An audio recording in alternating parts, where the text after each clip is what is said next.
Matapos umamin, ang pinag-eespekulasyon na naman ngayon ay kung kailan magpapropose ng kasal si Vic Soto kay Pauline Luna. Mula sa Instagram post ni Pauline, ito na ba ang moment na maging opisyal na bahagi na ng buhay ni Bossing si Pauline? I am happy to have seen this with my own eyes and also to be a part of his life. Medyo umugong ang chismis na nagpropose na raw finally si Vic dahil sa isang very sweet Instagram post ni Pauline.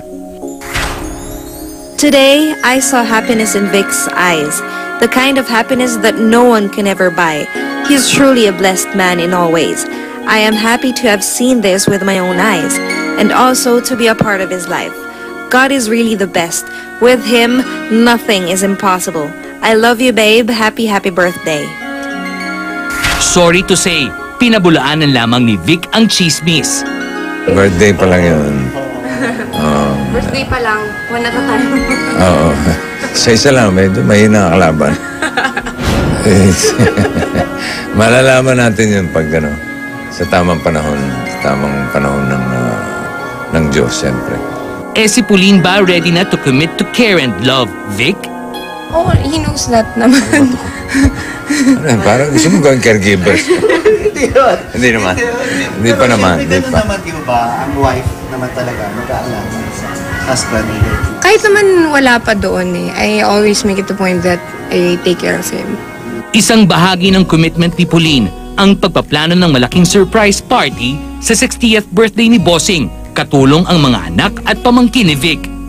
Si Pauline at yung mga anak ko nagkuntsaba para i-organize yung party na hanggang ngayon hindi ko maintindihan kung children's party ba o senior citizens party. Dahil karamihan ng mga bisita ko senior citizens. Extreme set, senior citizens o yung mga bata, mga apo sa kapatid. Medyo doon ko lang napansin na marami-rami na rin pala sila. So parang children's party complete with popcorn at mga sagot gulaman, mga sari-sari store, may magician. Paano na pull off ang sorpresa? We talked to Danica about it. And then, yun, from there, nag-usap-usap na kami. Dapat simple dinner na lang. Tapos parang naisip namin na ano tawag doon, yung para maiba naman.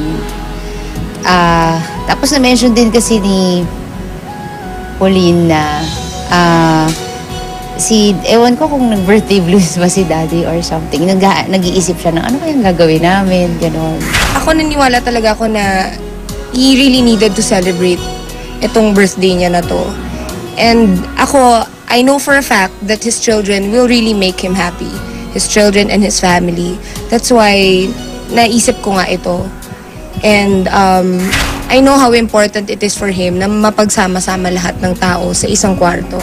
She helped in her own way. Like, yun na nga, siya nag-suggest ng napakasarap na pagkain. So, siya nag-provide, no? Tapos, gumawa din siya ng AVP for my dad na mga special na tao kay daddy na bumate, ganun.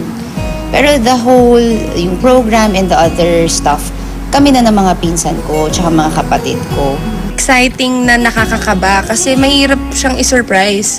We had the feeling na pagpasok niya siya magsasabi ng surprise. Oo. Na parang yun na nga ang nangyari. I was not expecting na...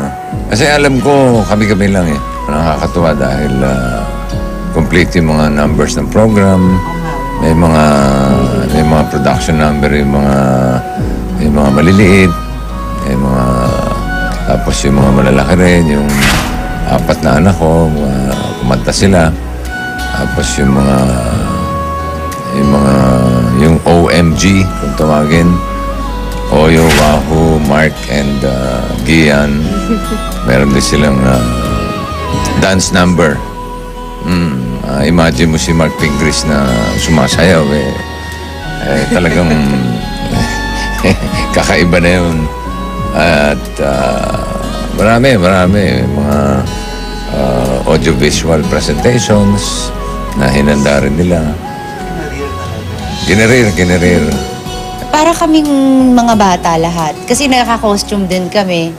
Tapos, makita mo talaga na hindi lang si Daddy yung happy, lahat happy. Tapos, the fact na nakompleto kami 4 na magkakapatid. So, nakakatuwa naman din. Want to thank you for your generosity, your kindness. I'm very proud that you're my father. And walang makakakuha sa akin nun. Very blessed na ikaw yung daddy ko. And thank you, Dad, sa lahat ng effort mo. Sana huwag mong isipin na hindi namin nakikita yung effort mo dahil lahat ng ginagawa mo para sa amin, Dad, nakikita namin. And I really thank you for being the best, Dad. I'm super thankful that you and everyone, you give us the freedom to do whatever you want. And I know you're always going to be proud of us no matter what. And I'm so thankful for that. Ako rin, pag yung mga nagkwentuhan sila, yung mga nagsalita sila, may kasamang mga teardrops din. So,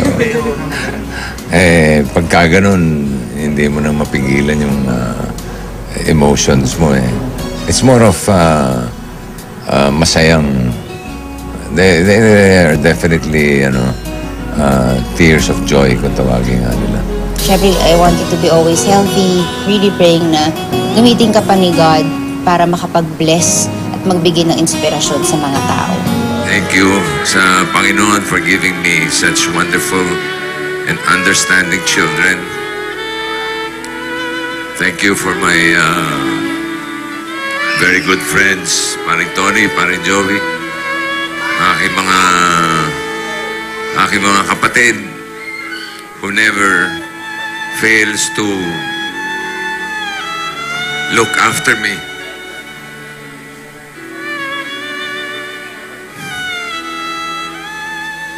Marami akong dapat magpasalamat. Kinabal. Dito kay Maru. All through these years, kahit na maluluwag yung mga brief na pinakamaran niyo sa akin, kahit na mga medyas ko nilalagyan ng rubber band para hindi mahulog. Sila yung mga protector ko, sila yung mga supporter ko. Sila yung mga naghubog sa akin kung ano man ako ngayon. Thank you very much sa inyo lahat. And most especially kay Pauline.